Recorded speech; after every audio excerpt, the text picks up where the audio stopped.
But she looked good, huh? Man, tell her again. Tell her again. Right? No, it's your turn. You have I've been to telling her all week. She been killing it. She been making me look better, you know? For sure. Okay, Batman or Superman? Batman. Batman? Okay. Yeah, Batman. Batman had gadgets and gear and cars and mansions. Batman was balling. Batman had, you know what I'm saying? I feel you. bitches. But the new Superman supposed to be a cold motherfucker. Nah, man. Superman can fly. So Yeah, that's he can. automatic. He was pop. And Batman, his weakness was kryptonite. See, I can't. How we gonna? You right, girl. What that sound like? You right, girl. We can't we fuck go. with Superman. With So ain't fuck Superman. that you so.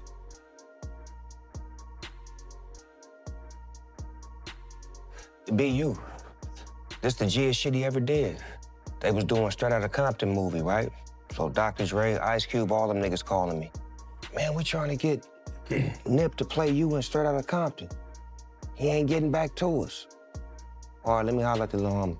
Oh, yeah. I hit him up. Nip, let me holler at you. Pull up on me. He come over to the spot.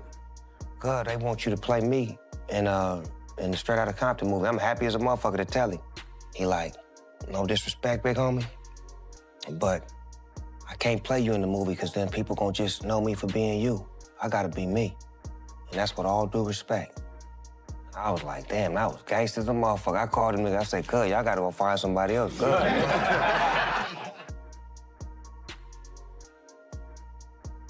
We all chilling. Right. We on the West Coast. Tupac brought Biggie with him.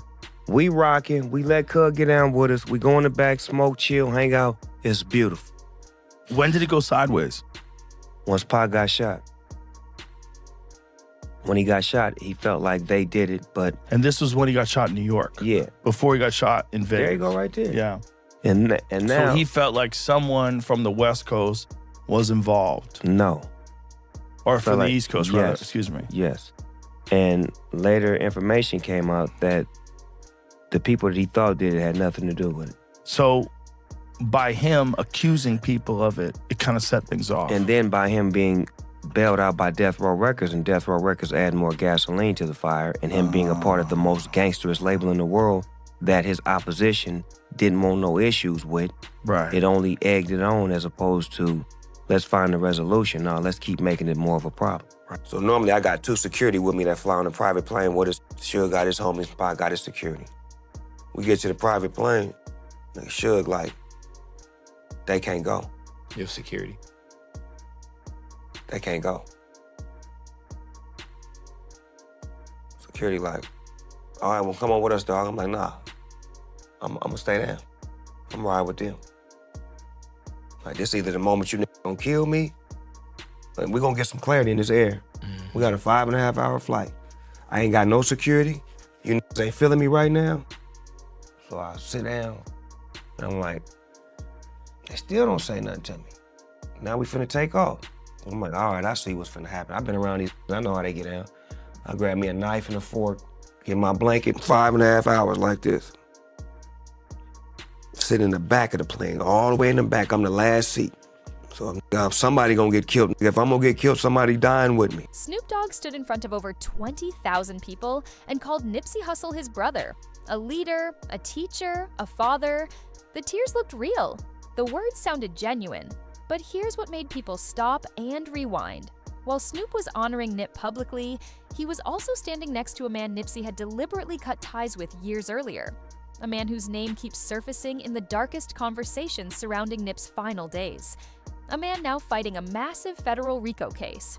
And according to Nipsey's own blood brother, that wasn't just awkward. That was betrayal.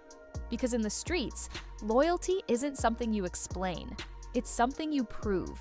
And once you understand who Snoop chose to stand with, everything about this story starts to feel different.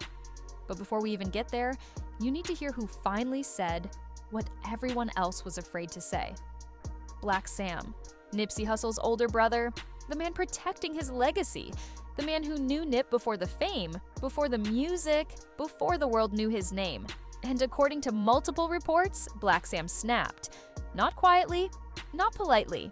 He allegedly said Snoop Dogg was lying, that Nip never messed with him the way the public believes, and that Snoop chose the wrong side. That accusation hit different because this wasn't coming from a podcast host or a YouTube channel chasing clicks. This was coming from the one person who shared a childhood bed with Nip because their family didn't have enough space, the one who watched Nip flip quarters and sell snacks just to survive. For Blacc Sam, this wasn't about clout, it was about code, and the man at the center of that code violation, Big U, a name that keeps popping up no matter how hard people try to avoid it. Eugene Big U Henley isn't just another industry figure, he's a South LA OG, a former Rolling 60s leader, and once upon a time, a mentor to Nipsey Hustle himself. After doing serious time in prison, Big U reinvented himself as a bridge between the streets and the music industry.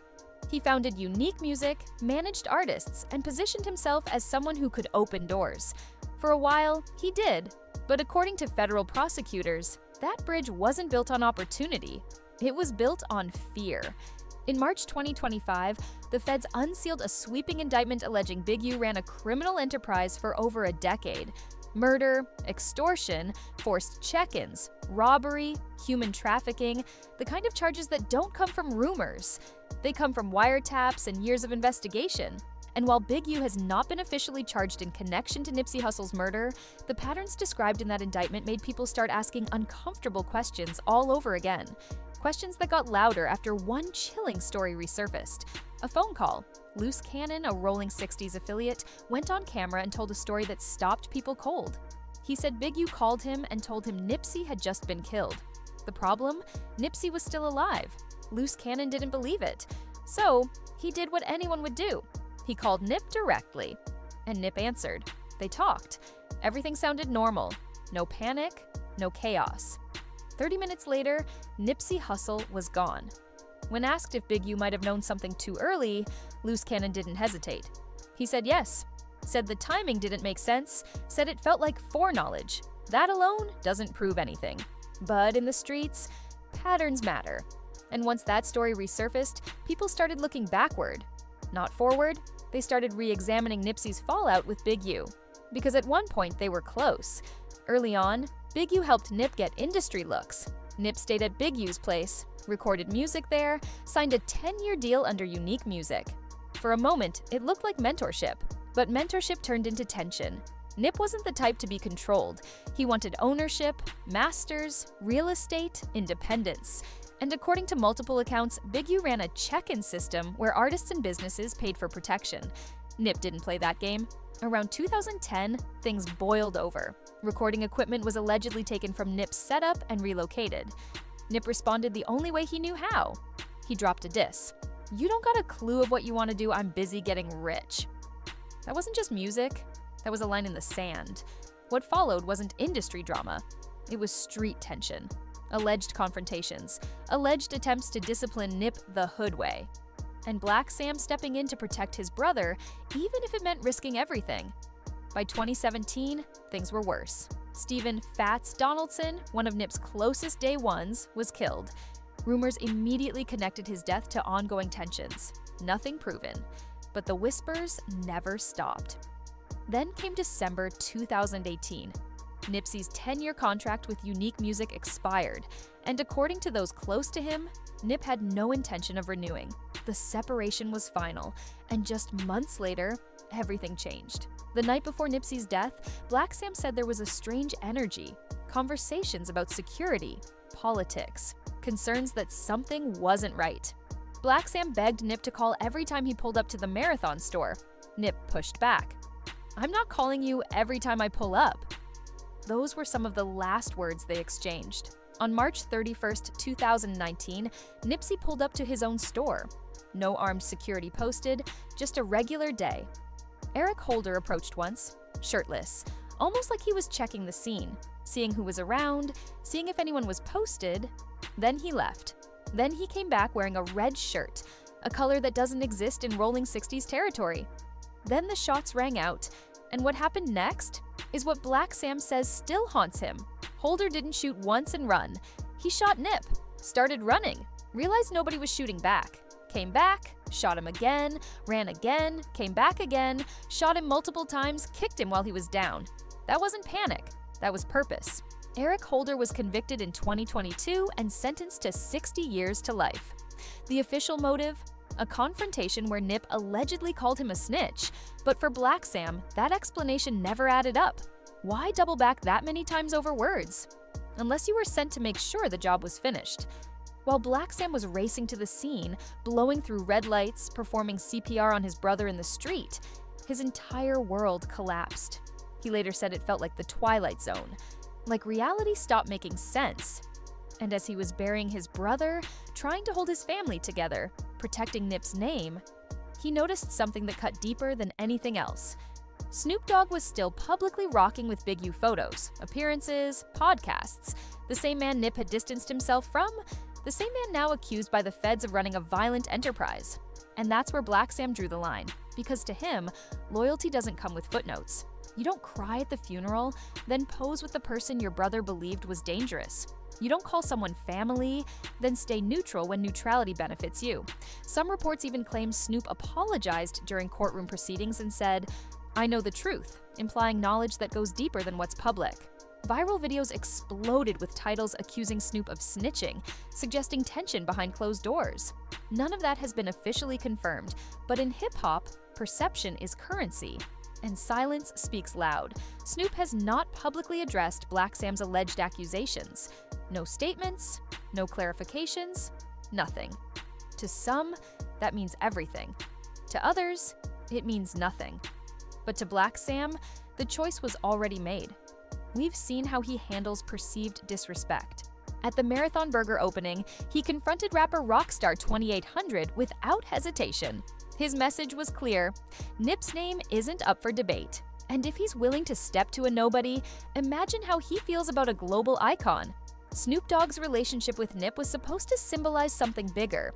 2 generations, 2 survivors, 2 West Coast legends bridging eras.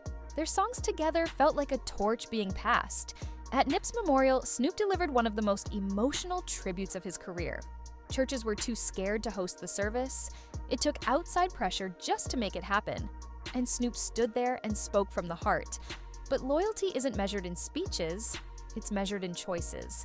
And now, the future may force answers nobody can dodge.